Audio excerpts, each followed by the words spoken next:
This is the Danger Close podcast, Beyond the Books with me, Jack Carr.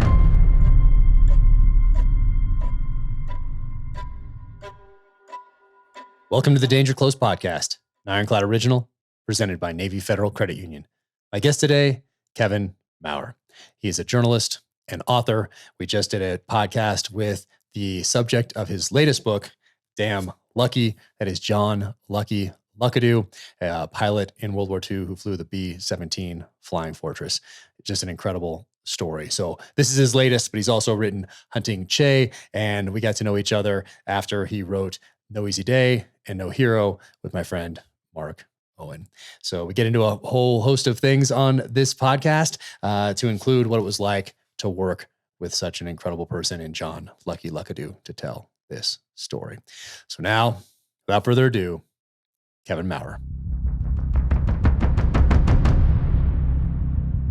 Dude. Yeah. I mean, he's an amazing guy. Yeah. If you made him up, I mean, if you were writing a World War II historical fiction novel and you named your character Lucky Luckadoo, you'd gone too far. But the guy's real, and what stuck with me about this whole story is how so much of it circles back on each other, right? So you meet Sully, like you said, you kind of knew where Sully was going, but to see that and then to be able to find his diary at the Chattanooga, they had digitized it at the University of Chattanooga, and then to find the pictures in his archived, in his RC, Royal Canadian Air Force, file. I mean, I don't know. The book is amazing, and his story is amazing. Not only in his ability to tell it, but in the way that it all plays out. Like, it could not have orchestrated it better. I mean, that's incredible. It's so powerful. And some of these guys, like I was saying, my daughter and I went to Pearl Harbor and helped out the veterans over there, age 96 to 104, wheelchairs in and out of the buses, to the ceremonies, to their hotel rooms, to their meals. And she got to be with them for that entire week. And it was very common for these guys to have gone the last 50 years, 60 years without ever having had a conversation with their wife, with their children, their parents, even with people that they had maybe even served with, that they crossed paths with again in life. They never talked about it. And then something happens. And with each, and it was very common with each of these, and we had 64 veterans that we did that we took over there. And it was very common that there was some sort of an event. They were asked to speak at a church group. And it typically wasn't a family member that got them to open up. It was something else. And it was interesting to hear that again from Lucky, that he was asked to speak at an air symposium. Someone heard that he was in World War II and asked him to speak. And then all of a sudden he relays this incredible story, or maybe it just starts, adding a little more to it over time as he remembers more and thinks back through it and gets more comfortable sharing. But it was very common when we sat down with those guys at all those meals and talked to them, and that they didn't talk about it for so long after, which is why I asked that question. It's a good question. It's interesting too. And when he talked about how often we talked, but going over these events over and over again, I warned him before we started that this wasn't going to be easy, and that I'm going to drag some things up because we're going to go. I'm not a historian, so I'm not after the what happened and then when this happened and this happened. I'm interested in what it smelled like, what you were feeling. Were you scared? If you were scared, why? Like, let's go real deep. And so we took a week off, I think, because he needed a second to process. I had dragged a lot of things, I think. And then to put that in perspective, I mean, we were all sort of dealing with COVID. Mm-hmm. So we were all, we were in a weird time anyway. So I think that pressure cooker took its toll a little bit, but I just commend him for opening up to the level he did, and to being that, that honest and truthful, and that vulnerable. And then I also think that his afterword pretty much seals the book, Yeah, I just read it before we came on here. Right there. I love how it starts. I love flying. Still do. That's what I was asking him about that. Yeah. But don't always love the memories that came with it, especially being shot at while at the controls of a B-17. Yeah. And, incredible.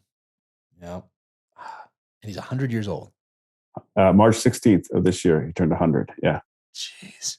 It's 100-year-old. I was there last year, and he drove me around Dallas for 2 days. No kidding. Still drives, still fine. Yep. He seems great. I mean, yeah.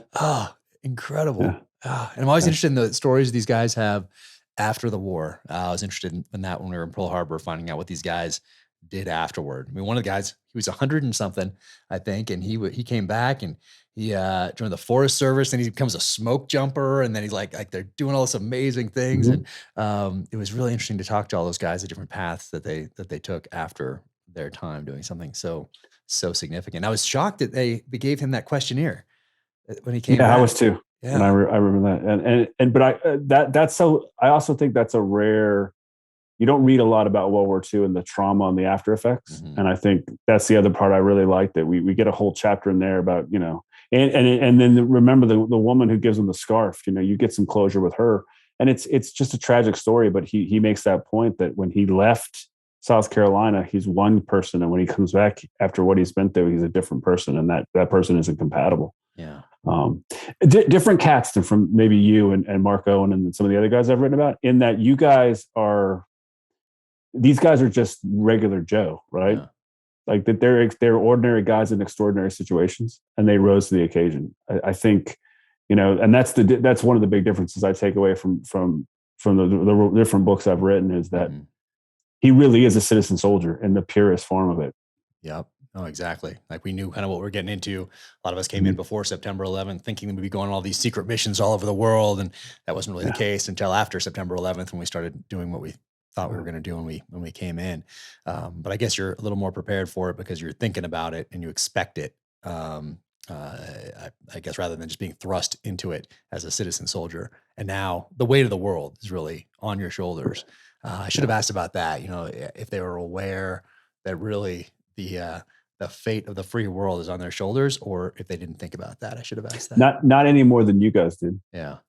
Because as well as I do, when it starts, when the mission starts, you're really there to do the best job you can do, knowing that by doing that, you're taking care of the guy to the left and the right. Yeah. No different. When you climb into that B-17, he's the co-pilot. He's got 9 other guys there that need him to be the best co-pilot he can be to get them all home. Yeah.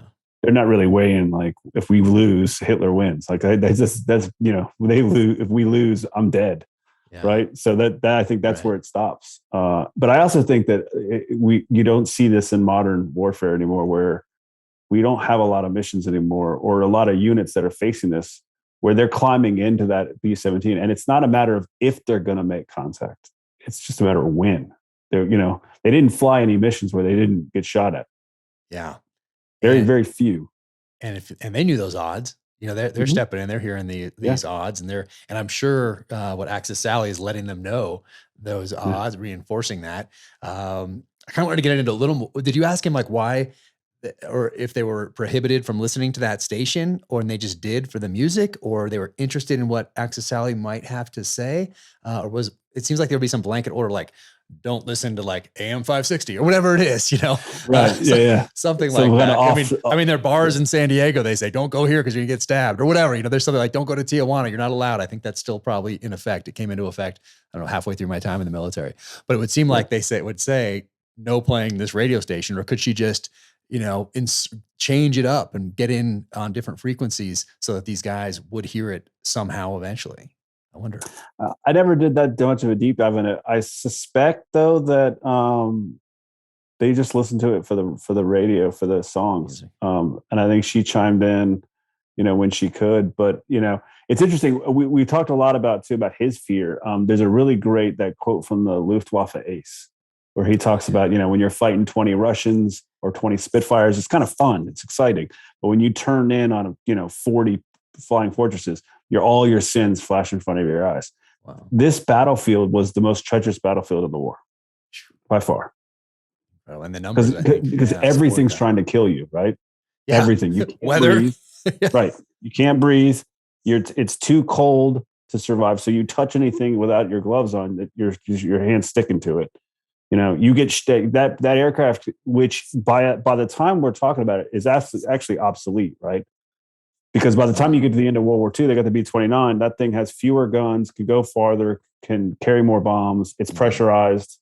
I mean, this thing is like, strapping to the wings with 50 caliber machine guns. It is really archaic to some extent. But that's the thing that struck with me too, is just the horror of that battlefield. In that, you know, I asked him one time how many times they practice parachute jumping. He said never. 0. It was gonna be the first time if they had to do it. Yeah, for one time. You're a one-time paratrooper. You just jump, and imagine that too, where they're jumping out of, like, say, for example, they're jumping out of the bomb bay because their aircraft was on fire, and they've got to get through the formation and the German and the flak, and then land in a country that is utterly hostile. And you hope to God the Luftwaffe is there, or the German soldiers are there to pick you up. Because if they're not, the citizens are going to kill you. Wow. Because you just bombed their. Because you've been bombing them for every day. Wow. Yeah. Wow. That is just wild, man. What an experience. And you've written a lot. I mean, your work is so incredible, and I want to talk to you about that path that you took to get here, because I find it so fascinating. But this in particular, I mean, damn lucky. I've read all your stuff up to this point, and obviously we have a mutual friend in Mark Owen, and those two books that you did, documenting his story. But gosh, this generation right here. I mean, I just wish that more kids would read books like this.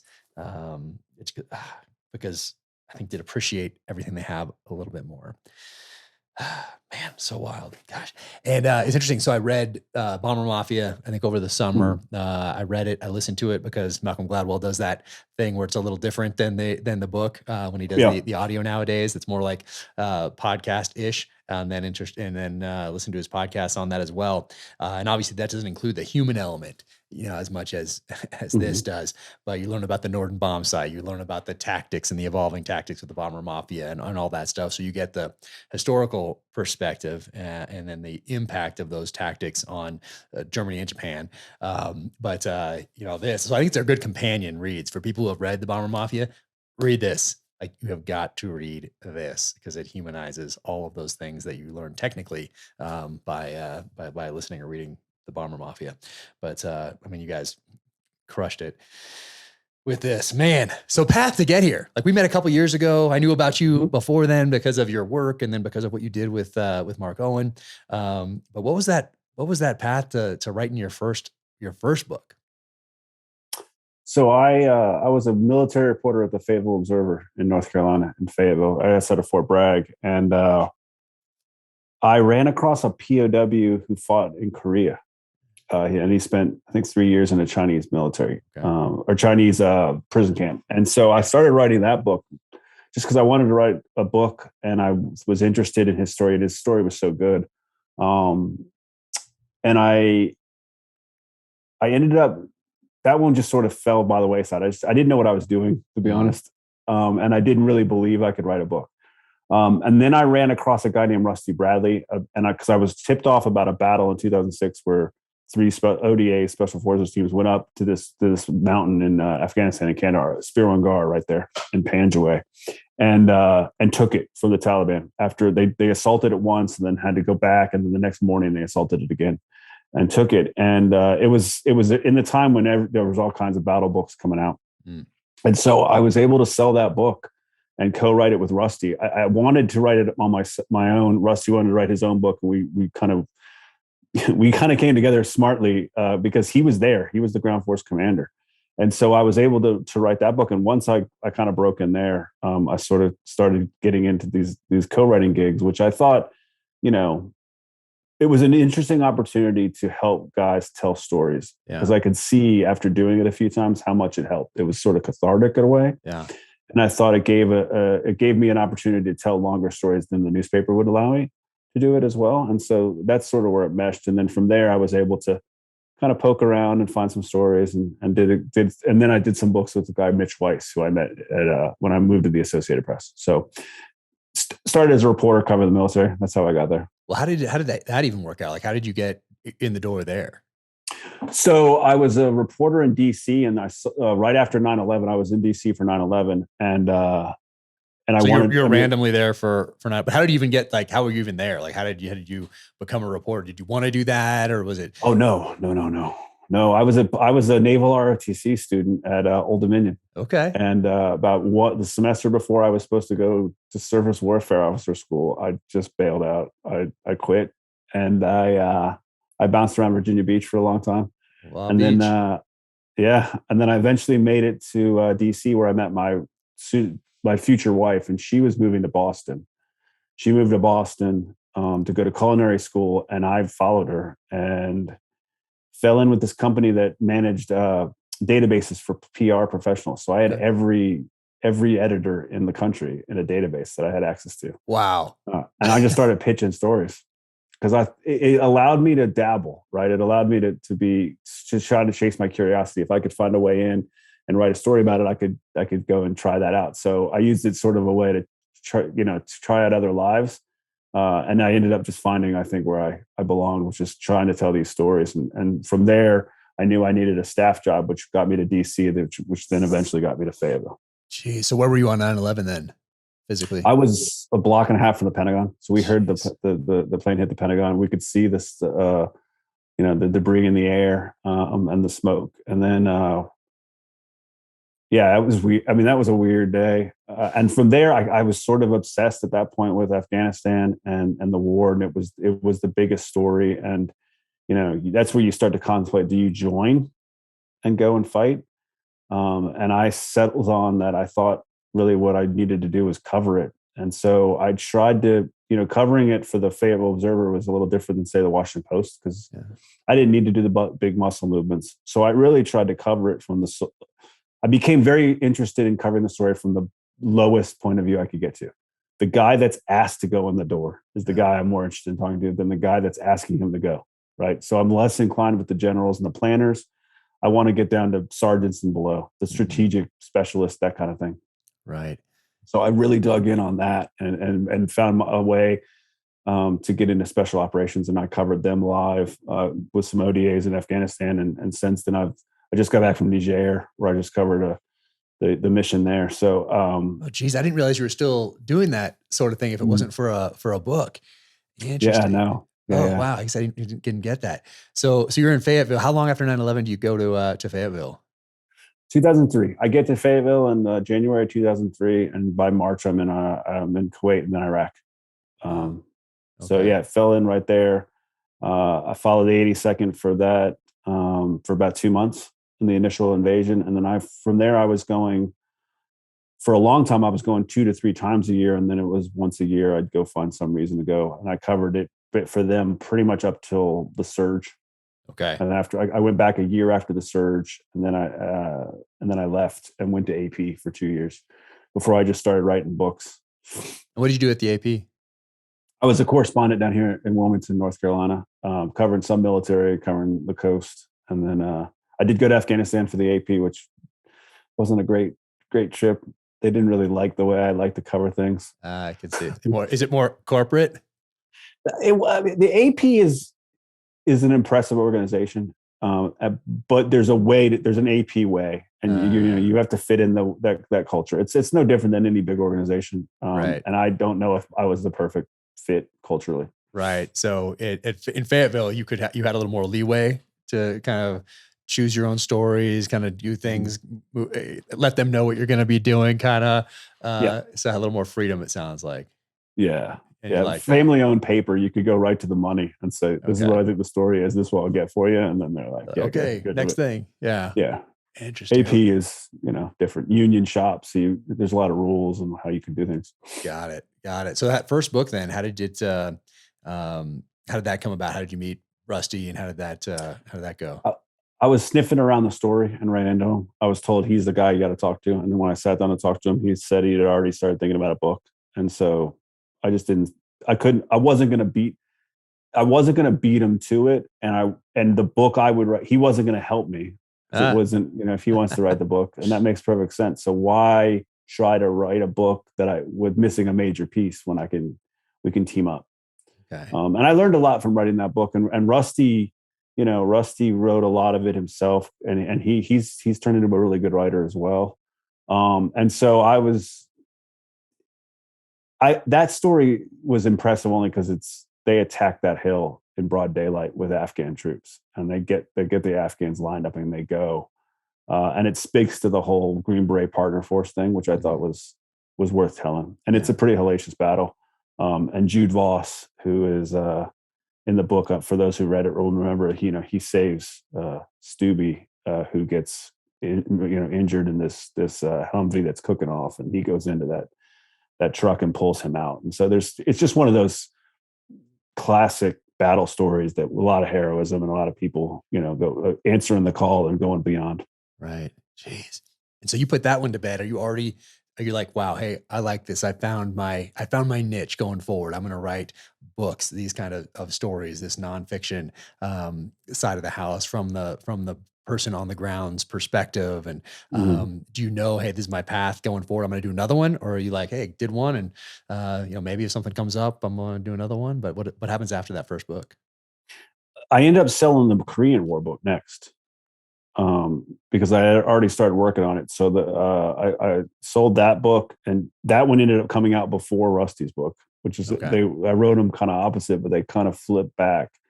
But at that point, I was just enjoying the chance to tell these long form stories. So I was all at that point looking for the next book usually, and my antenna was up at that point. Interesting. Well, now do you have like a list of things that you want to explore going forward? So now that you're done with Damn Lucky right now, and it's coming out in April, are you already working on the next one? And then do you know, okay, after this one, there's like 5 or 6 other things I'd like to explore next, or how does that work for you?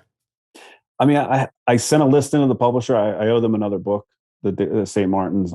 We've settled on what that should be. I'll be honest though, I treat all the books like old girlfriends, right? Really like meeting them, really love the time I spend with them, but they all end in a breakup, and then I move to the next one. So how you judge the next story is how excited are you to live with it for a year? Yeah. I don't, how long does it take you to do a thriller? Well, it has to be a year now. Because that's what I'm on. But it really takes about a year and 3 months because there's a little overlap between one starting and finishing the edits on one.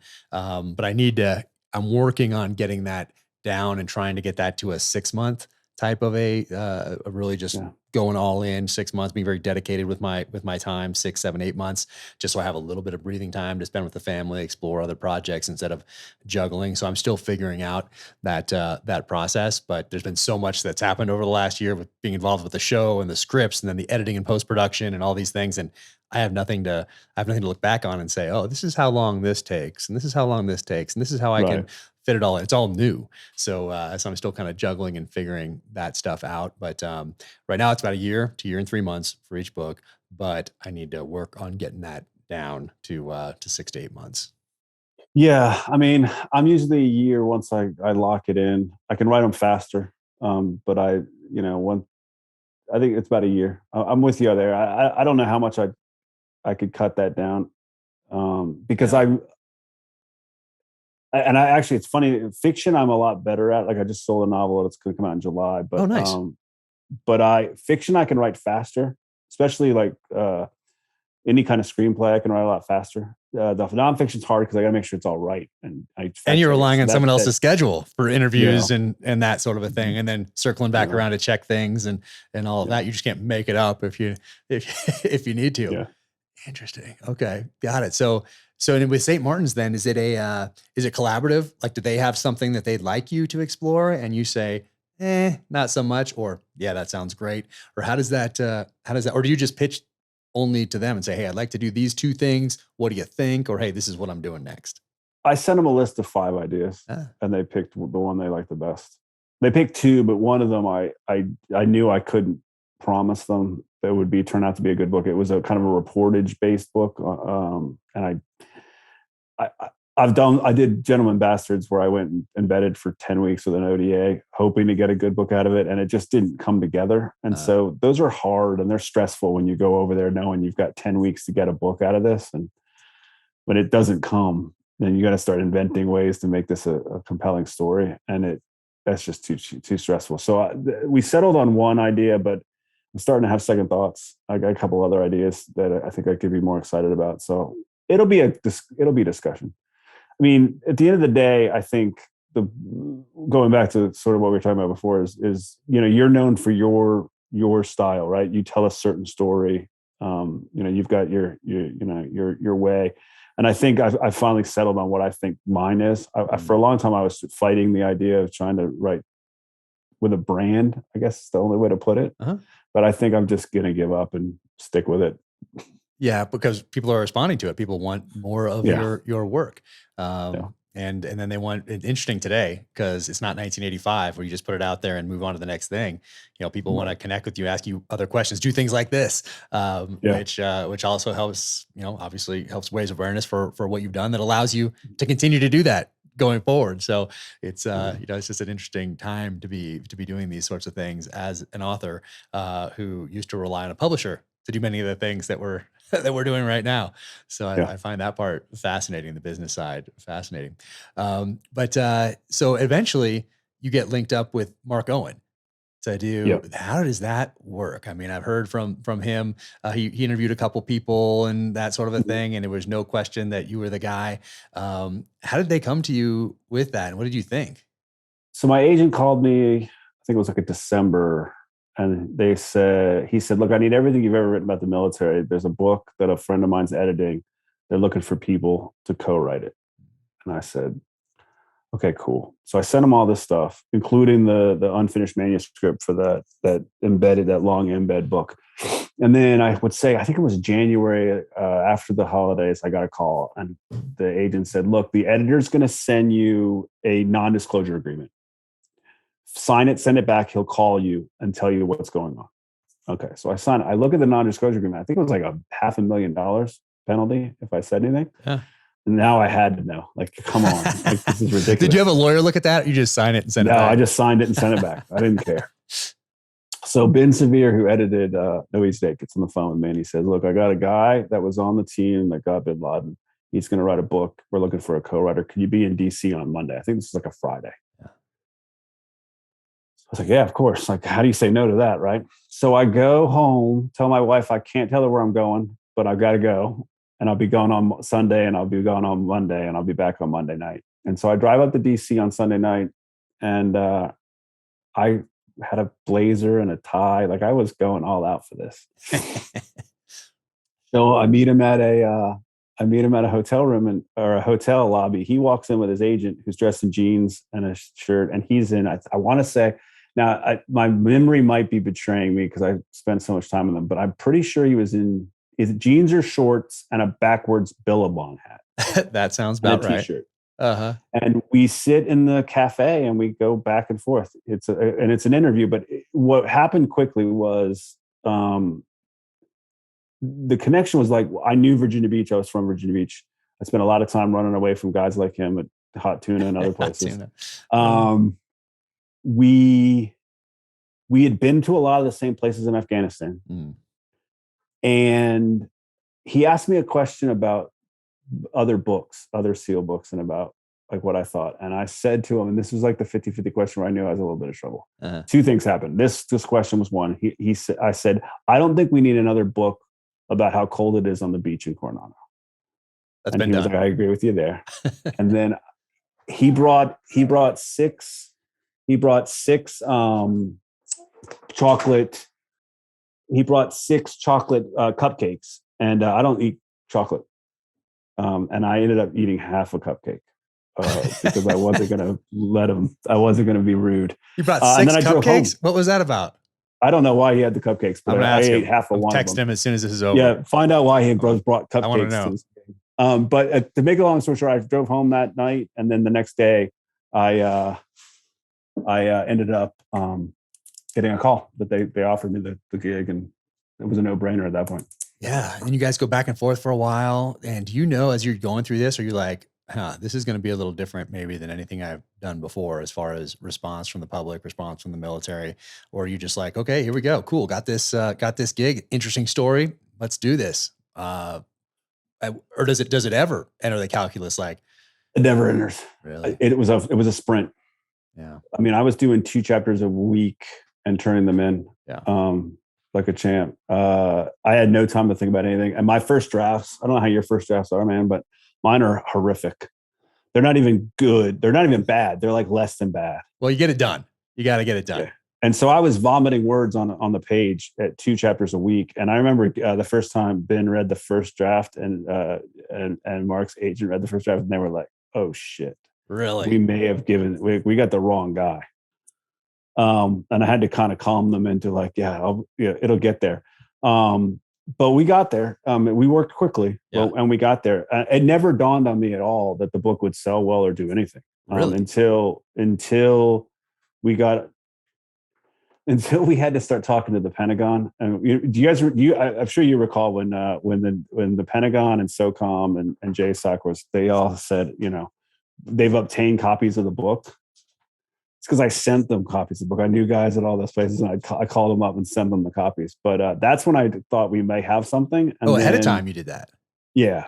Oh, Well, really? right. But what happened was a correspondent at 60 Minutes found out that Scott Pelley was going to do a story Yeah. on this, and they made a call down to their contacts at SOCOM complaining about it. Wait, how And did that's that what work? sent Isn't 60, I mean, Spygo. Scott Pelley was with 60 Minutes. Yeah, there's a lot of competition at 60 Minutes. Understood. Yes. Yeah. Okay. So that's what sent the flag, like the red flags up, and that's when I had to start putting out the flyers. And Wow. but I didn't have any idea it would sell well at all until I was in a meeting. I was still a reporter. I went back to work at the Wilmington, North Carolina newspaper, and I was covering like a local government meeting, and the editor called and told us that it made the bestseller list, and I thought, really? Yeah. Well, how about before I never that? even thought about that. How about when the news broke and, Mark is now embroiled in this controversy, and Yeah. it's all over the news, and it broke early and all that sort of a thing. How were you just already back at work doing other things and kind of like, oh, okay. Or were you like, wow, this is different? No, I was part of, I was part of a lot of those calls. I mean, we talked a lot on the phone about it. I felt horrible for him because I was there from the creation of this thing, and I know where his heart was and what he was trying to do, and to see it get, basically torn apart and being all of a sudden the angles that people were coming up with on why he was doing it when they never talked to him. I mean, I took a little offense to that. I also thought the hypocrisy of the government was a little much. I mean, there really wasn't anything in there. And the guys that I had sent the book to who had read it, I mean, they were nitpicky a little bit, but if you don't think that the Taliban and Al Qaeda knows that guys were operating out of Jalalabad, then who is the guy on the like, you have your own compound and you guys operate and don't wear the same uniform. Like, give me a break. Like, it doesn't take a rocket science. If they're figuring it out and know they're the dumbest terrorists in the world. Like, there's nothing we gave up in that book. And so I was a little pissed off about that. Yeah. And then but mostly I really felt for him because I just feel like, I think he was unfairly maligned for something I think he tried to do with the purest intentions. Yeah. Yep. And, I thought when you first told me about it, we talked about this on the series of podcasts that we did about it, that came out this past January. I remember when he mentioned it to me for the first time, kind of to get my thoughts on it. I thought it was going to be like those other books, like the Colton Coronado books that were out there. And then at the time there were two big ones, Lone Survivor and American Sniper were kind of the two, kind of at the top. And then of course, a bunch of others out there as well. And I thought it was just going to be, one of those at the top, like, okay, there's plenty of these books and they come out and they help with, recruiting, inspiring the next generation and all that stuff. All of us read these books before we came in, to the military. And then he told me, I remember from the get-go, he was going to give all that money away. Like, yeah, months like at the beginning when you guys first started. And so there's no reason for him to like think forward and be like, oh, if this goes bad, I need to tell a couple people like that I'm going to give this money away. No, that was like, it was just a normal conversation. And I'm like, oh, man, that's cool. Usually people give a percentage of the proceeds. He's going to give it all away. And I obviously know this guy very well. And he's going to do that. And I didn't think anything else about it. And then when it broke, and all the news started coming in, and then this just, I mean, it was a tipping point. I mean, up to that point, we had, all these SEAL books. We had Active Valor, the movie where we have the Navy SEALs active duty given orders to go to Hollywood, and they're moving around carrier battle groups and putting SDVs and submarines and showing these capabilities and all that sort of thing. And it came out pretty good. I know all the guys that were in that thing. But there was that conversation that was starting, and it was like, hey, are we overexposed here is as far as our operations and our quote unquote brand, that sort of a thing. So the conversation was started, um, not because of guys, but because hey, the military ordered these people to do active valor. They ordered these people to go and do these video games, US SOCOM video games from the early 2000s onward, and they've done all this sort of a thing to for whatever reason. But now we have this conversation about maybe it's a little much, and then the book hits, and so it was just as this wave was starting to crest, that was the tipping point, and then we saw what we saw. But for you, I mean, to see all that, to spend so much time with Mark and getting this story and getting it out there, and then to see what transpired, not just for a week or 2 weeks. I mean, maybe in the news it was, a month or so, whatever it was, but to have those lasting effects in the community and to have him still dealing with that stuff today, what was that like? It's terrible because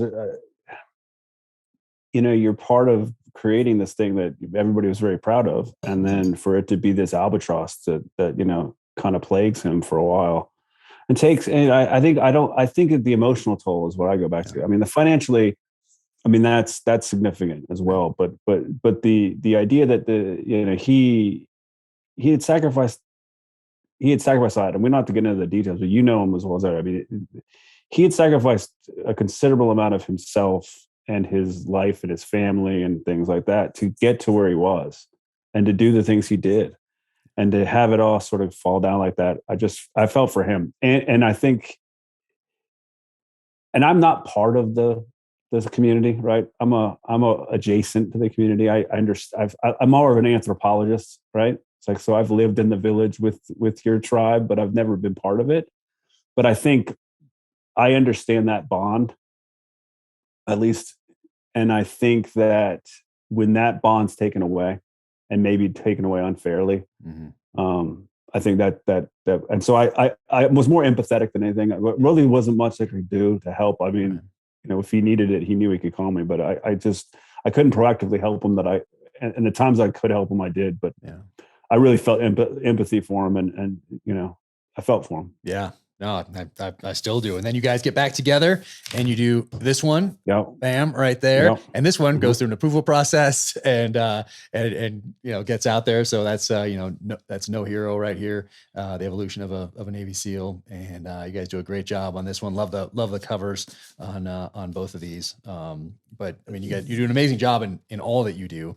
But are there any of all the things that you've done, all the books, like I love just because of CIA stuff and this Central South America and guerrilla warfare and just this time in history. Hunting Che is I love this book. But so thank you so much for writing this one. What was writing this like? And did you learn anything? I mean, you must have learned a few new things. What are a couple of things that stand out that you learned while writing this? I love that book because we went to Bolivia for a week and walked the whole thing, which was great. I love working with Mitch Weiss, so that was a pleasure. It's always fun to work with him. But two, the thing that struck me most and what really started that book was there was a how is it that Che Guevara is celebrated in Bolivia when he came there to overthrow the government? Interesting. And so that's where we started. Like, why is the hero of the Che Guevara story not the guys who stopped the overthrow of a government, but it's Che Guevara? And then so we started peeling it back, and we thought that, we write beach history. That's essentially what I write. Beach history. I love it. I've never heard that term before. Because I'm not a historian. We take history and we write it like reporters. Mm-hmm. And so the goal there was to try to write it like we were covering it. And so we found the people who could move the story. But instead of telling the story, when we first outlined the book, Che Guevara was an integral character in it. But what we found was Che walked the walk. Like you can't take that away from him. But his insurgency in Bolivia wasn't effective because he went to the wrong spot, and they instantly get lost, and they really never have any traction. And then the Bolivians track them down and get them. So making him a character kind of takes away the threat, right? Because you'll see him bumble it, you'll see him get lost, and you'll see him what they do, right? And how they're not effective at all. So that's why when we wrote it very much like it was covered in reality during real time, where Che was this specter. He was this shadow that was hanging over Bolivia and the world, in that he was going to ferment these revolutions forever all over the place. Right. And so that's why we wrote it from that point of view. And then to be able to write it with Pappy Shelton and to go down there and talk to the folks involved, and Felix Rodriguez, who I'm fascinated by the Cuban exiles, and I mean, the way that they operate. I don't know. It was a fun book, and it got me to dabble in a part of the world that isn't the neighborhood I'm often in. I'm often in either Africa or the Middle East or Central Asia. So it was fun to go down there. And Che has an Africa touch point, obviously, in his history. I love the Rolex watch stuff, of course, with Felix and I mean, there's just so much cool stuff in there that we can learn from. Once again, that goes back to what Lucky was talking about, is that what have we learned from all these wars and experiences? And I keep going back to obviously Iraq and Afghanistan, because those are my conflicts. But I hope that going forward, we take the lessons learned from those conflicts and apply them as wisdom. And I am not hopeful that we'll do that, because I can look back on history and see what we've taken from previous wars and conflicts and applied or have not applied. And a lot of that, I think, is because we, one, yes, we're divided, but two is that we think in 4-year election cycles or 8-year election cycles. And oftentimes through politicians and their staffs who haven't spent time downrange. I think right now is I think we have the least amount of veterans in Congress, I believe. I think early 70s, I think, was when we had the most. And it was those World War II veterans, obviously, that had come of age and then entered politics. So I think it was early 70s is what my data might be a little bit off, but I think that's right. And gosh, it doesn't seem like we honor those people who sacrificed everything for us by taking those lessons and applying them going forward for the next generation. And that part's just heartbreaking. And, Lucky talked about that a little bit there at the end, and seeing that he has kind of a similar mindset about the whole thing. Yeah. I mean, I think he's disappointed. I don't think how you could not be. And I think with the amount of sacrifice, and I think that sacrifice goes beyond World War II, but the amount of sacrifice that everybody has made, you'd think that these lessons would be learned and would be, it's interesting though. I just come back from Niger, and Niger, if you recall the Tongo ambush in 2017, where four American soldiers were killed, and I think 6 Nigerian soldiers were killed.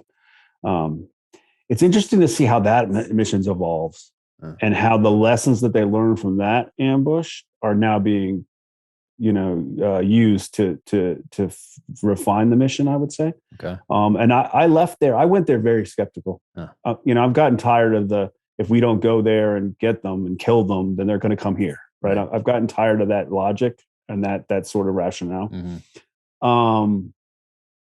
But I went skeptical that this partner force could do the work that's necessary. And I left. I think that partner force is very good. The Nigerians are very good. And I think the Niger mission gives us a preview of how we could operate in the future. And so I'm going back to the idea of like lessons learned and not using them. I'm hopeful that maybe the sacrifices of Tongo are actually being listened to, and the lessons are being applied in a smart way. And we'll see. I mean, there's smarter men than me, hopefully working on it. I think that's something we always think too. Hey, smarter people than me are working on this, and that's not the case. Like, well, I would tell my guys in the teams, I'd say, hey, because what you hear oftentimes is, being the smartest person in the room. I'd say, don't assume don't assume that you're not the smartest person in the room, which is kind of the opposite of conventional wisdom. Right. Because you go into some of these rooms with people and you just think, okay, but hey, don't assume that you're not the smartest person in there. Like, make your voice heard. If there is a concern. But I think often to default to that, like, hey, smarter people than me are working on this thing. Not always. No. Trust me, I've run into those rooms. Okay. You know what I'm talking about. So was the Niger trip, is that for a book or is that for an article? It's a magazine story. Okay. Yeah. So that'll be out. I don't know when. I'm actually waiting on edits, so we'll see. Nice. But yeah, no, I mean, it's been fun to stay. I view myself as a reporter. I don't really look at myself as a book writer. Okay. And so I'm just a reporter that sometimes gets a chance to write books. And so I go into all the projects with that kind of reporter mentality of going after the story, finding the sources, talking to the people, Yeah. Trying to tease out that story as much as you can through the people who did it. Got or it. if I can get on the ground and watch it that way. Which of your stories have turned into books that started out as, hey, I'm going to do an article on this? I broke the story about the Shock Valley guys getting the 10 silver stars. Oh. That eventually, I think there's 2 medals of honor and there's a Air Force Cross. I think there's a Single Service Cross in there now. But when it first came out, it was the ODA that got the mission to go into Shock Valley in Afghanistan. And they're the ones who wanted to do an air assault and fast rope from the top to the top. The village is sat on top of a mountain and they wanted a fast rope to the village and then work that way. But the planners refused to let Afghan commandos, because this was still in their infancy, fast rope out of American helicopters. So they put them in the valley and they had to climb up to the village. Oh, wow. And they got ambushed. And it turned into I think a 6-hour, 8-hour firefight and they were on this ledge. And Mitch Weiss and I got Mitch involved in this one too. But I wrote the story for AP. USASOC, U.S. Army Special Operations Command in Fort Bragg, brought me in, interviewed the guys for 3 hours, wrote the story. And then I wanted to do it in a book. It just felt like there was something more. And so we sat down with the whole team in Hope Mills, which is outside of Fort Bragg. And the only way they let us do the book is if we told the truth. And the truth was that the mission was kind of a boondoggle and they hated it and they fought it all the way. Wow. Before they had to get ordered to do it. And that book completely came from reporting I got in the beginning. And that as I reported more, I realized that I got it wrong. Wow. No, incredible. Gee. So all these books that you've done, does Damn Lucky stand out because of that relationship and how you had to write it over Skype, over telephone, this relationship that you guys developed? Has that been different than some of your other books? Just because he is 100 years old and was part of this incredible piece of history that is so long ago, and yet so important to all of us? I think so. I mean, I think Damn Lucky will be one of those books that's up there with No Easy Day in that it was a unique situation. It was a very unique experience. And to me, I think Damn Lucky helped me. It helped me get through COVID. I think a lot of people struggled through COVID. There's some, mentally. But that was the North Star. I knew every day I could get on the phone with Lucky and knowing that Lucky had been through worse stuff than COVID. Right. Oh no, I can't go to the movies, right? Like Lucky, barely survived 25 missions. So it brought a lot into perspective and and it allowed me to kind of have a touch point. I knew every day I could get to it and we could focus on it. And for that, those times that we talked, I could stay in the moment. Now, for me, it was a moment of for me, it was exciting because I was learning the story, right? Yeah. For him, it was pure horror. So in some ways, I commend him for even taking my call after a while because I made him relive a horror at a time when a lot of people, it was a kind of a scary time. So, yeah. Well, you guys did such an incredible job. I can't wait for everybody to read this. Damn Lucky. Man, incredible. And I did want to ask you about your writing area because last time we met up in person, it was a few years ago. And were you writing over the garage? Do you have a I was. Okay. Yeah. Are you at a different spot now or do you have a? Now. So we got the house renovated and the kids, we had a kind of drug deal. So they have the room over the garage and I moved down here to the downstairs. So this is sort of the area I have downstairs. I share it with my wife. So I've got like half the room. Got it. So I was thinking about you because we moved recently too, and I have a spot over the garage for writing. It's now filled with. I mean, it's filled with books, and we're still moving essentially. But I was thinking of you. I'm like, this is how he does it up here, and it does help to be a little bit because the last house it was right there. There was the door to the office, and then there was the kitchen living room area. It was right there, easy access. And as soon as that door closed, there's like a magnet for kids to knock, whatever. I don't know what that's about, but so now being a little bit, making it just a tiny bit harder to get to is certainly helpful. But I was thinking about you when we first saw the house. I'm opposite now. I'm right here. I can see the front door. Oh, no. The kitchen's right here. Uh-oh. And so this is much more like working in a newsroom. God, well, you're used to that. You're used which to is that. fine with me. Yeah, I'm okay. Yeah. I can do that. Interesting. I read that, or I heard Malcolm Gladwell on his podcast once talking about how he got to his first newsroom when it was still like typewriters and noise and just all that Mhm. craziness. It wasn't yet all computers, I guess, maybe, and it wasn't just Yeah. a little quieter. But so that excitement and that noise actually helps him. So he goes and writes in coffee shops in New York because there's that background noise and that buzz, which he got used to writing in. And for me, I like it quiet. Like it doesn't need to be, it doesn't have I don't have to have a view. It can just be looking at a wall. It's fine. But just that quiet and and not being interrupted. Like those two things are the key elements. I listen to music exclusively headphones because when I was in the newsroom, it wasn't any more typewriters, but it was phone calls all around you, people talking and Got doing it. interviews. Okay. And so I would put earphones in. But I mean, being embedded, I've written stuff on Target. Like I've sat, Jeez. in like bombed out places and written. So to me, it's not a precious thing. Really, the precious part for me is when I put the earphones in, I can focus straight in. Yeah. All right, I got a question for you if before we get off. Yeah. Yeah. When you write your novels, so I wrote this novel and I outlined it completely, Yep. beginning to end, and then each paragraph of the outline became a chapter. Yep. And so for me as a reporter, I looked at it as I did all my reporting, and then I could just write the story that way. Yep. Are you like that, or do you just kind of get a thread and roll with it? No, very similar. I come up Okay. with that theme and essentially that the back cover, one Mhm. page executive summary, something like, hey, do I want to spend the next year and 3 months of my life on this based off these few paragraphs that I've written here and the Yeah. theme that's going to drive it? And if that answer is yes, then I turn that into the outline. And thus far, it's been prologue, 3 parts, epilogue.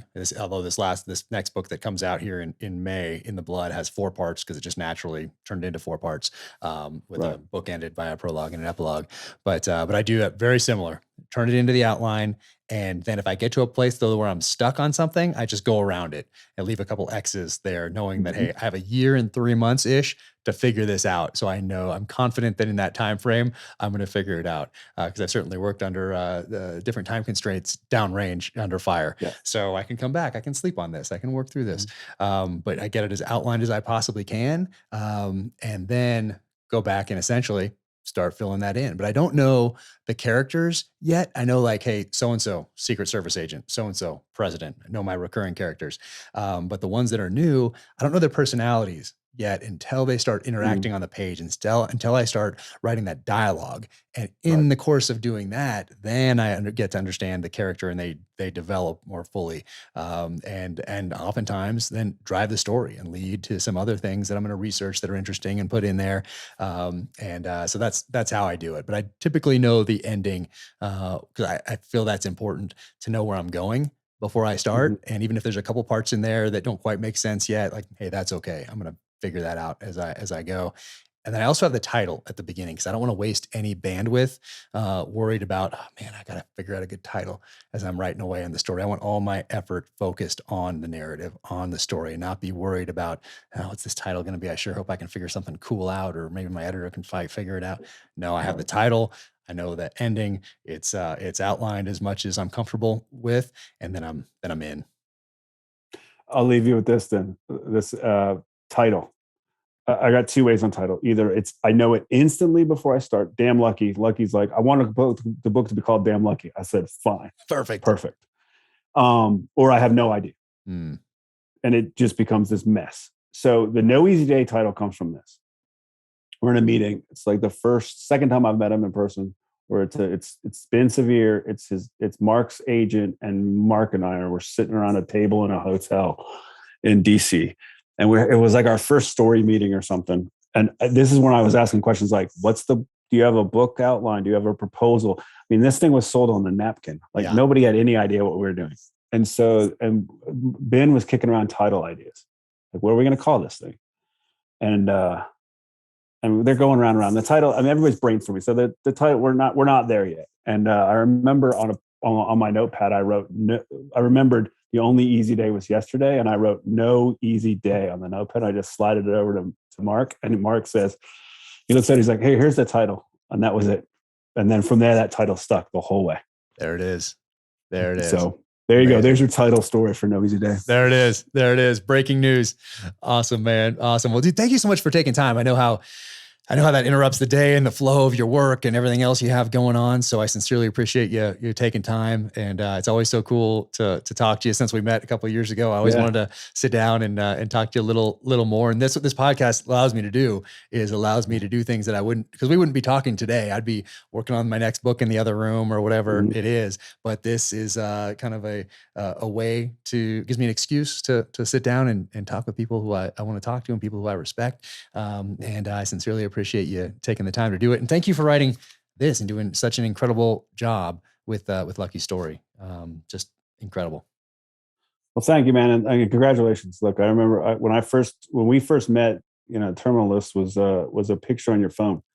And man, it's been amazing watching you and reading your career and the novel I wrote was a little bit, inspired by the work that you did. And I'll tell you, you told me with your story, you said, you got to just do it kind of thing. Right. And I wanted to do it. And I just finally sat down and did it. So the novel, I appreciate you, nudging me to try it. So again, it's been a pleasure seeing your books all over the shelves, and congratulations on that. Oh man. Well, thank you so much. I can't wait to read it. So be sure and send me a copy, and I'll get a blurb out there, because I'm sure it's going to be amazing with your background and experience and everything that you've done and written. I can't wait to read it. So I'm fired up. All right, man. Well, hey, thanks so much for having me. I appreciate it. Absolutely. Take care. Hopefully I'll see you in person again soon. Navy Federal Credit Union. The name would suggest that it is just for members of the Navy, but that's not true. It is open to all members of the military, regardless of branch, veterans and their families. So go to NavyFederal.org, check them out. Federally insured by NCUA. They have certainly financed a few of my motorcycles over the years. I've been a member since 1996. So car loans, home loans, motorcycle loans, whatever it might be sure to check them out. And if you're just getting started and need some help investing, they can help you there too. So be sure and check out NavyFederal.org. I want to thank my friends at Black Rifle Coffee for sponsoring the Danger Close podcast. I've been a huge fan for the longest time. Drink Black Rifle Coffee every day. And if you keep your eyes peeled, you will notice that perhaps Chris Pratt is wearing a Black Rifle Coffee t-shirt, not unsimilar to this one, in the Amazon series adaptation of The Terminal List. Now you can go to blackriflecoffee.com/dangerclose and use code DangerClose20 at checkout for 20% off your purchase and your first coffee club order. Black Rifle Coffee, America's coffee. Keep crushing. Thank you so much to Sig Sauer for jumping right on board out of the gate to make this podcast possible. Obviously, I am a huge Sig fan, having carried the P226 on every deployment downrange in the SEAL teams. But Sig was a supporter. They were friends well before I was a New York Times bestselling author, well before I even had an Instagram account or any social media presence whatsoever. So thank you guys all so much. Ron, Tom, Jason, everybody at Sig who gets up every day and continues to crush it and lead the way. SIG is always adapting. They're always at the forefront, whether it is firearms for citizens, whether it's firearms for our military, ammo, suppressors, optics, training, fire control units. They are doing it all, and they are always pushing that envelope and trying to do it better each and every day through innovation and adaptation. They crush. So thank you so much for that friendship and support. It will never be forgotten. Welcome to the gear highlight portion of the Danger Close podcast. For those paying attention, you will remember that I used a true precision barrel in a SIG P365 with a dead air silencers Odessa 9 suppressor in the devil's hand. And the guys at True Precision were kind enough to send me an awesome SIG P365 XL that they put together. But for those who need a refresher, this is what I put in. Reese waited in darkness. He'd wetted down the dead air Odessa 9 suppressor with water from the bathroom sink to further dampen the sound. The suppressor was threaded onto a true precision barrel of his SIG P365. Contrary to what Hollywood had programmed moviegoers to think, silencers didn't actually silence a gunshot. Rather, they suppressed the noise to more palatable levels, which is why the military community called them suppressors, in contrast to Hiram Maxim's original patent language, which called them silencers. Reese planned to take one well-aimed headshot as his target entered the room. Oh yeah. So that was the paragraph there. And if you haven't read it, well, you can find out what happens next by picking up the book or listening to it on audio read by Ray Porter. But man, True Precision, thank you so much. And that is true-precision.com, and follow them on the social channels also. That's what they look like right there. True Precision. Follow them on Instagram. And this is just awesome. So thank you guys so much. Threaded barrel on here, SIG red dot optic. I mean, look at that. That is just awesome. And it feels great. So thank you guys so much. Once again, that is true-precision.com. And sincerely appreciate this. Thank you for tuning in to the Danger Close podcast, an Ironclad original presented by Navy Federal Credit Union. To find out more about Kevin Maurer, go to kevinmaurer.net, and that is KEVINMAURER.net. Find out about all his work there. Be sure and pick up Damn Lucky and gift this book to other people in your life, particularly those junior high, high school, college. I think the earlier that people start reading books like this, and this story in particular, the better it will be for the nation. So be sure and pick up Damn Lucky, pick up a few copies, and gift it to your friends. If you like this conversation, be sure and leave a 5-star rating and review wherever you get your podcasts. My next novel, In the Blood, is coming out on May 17th in hardcover, ebook, and audio, and is available for pre-order now. The website is officialjackcarr.com. Follow me on the social channels at jackcarrusa, jackcarrusa.com for the merch. And until the next time, take care out there, stay safe, be strong, keep fighting.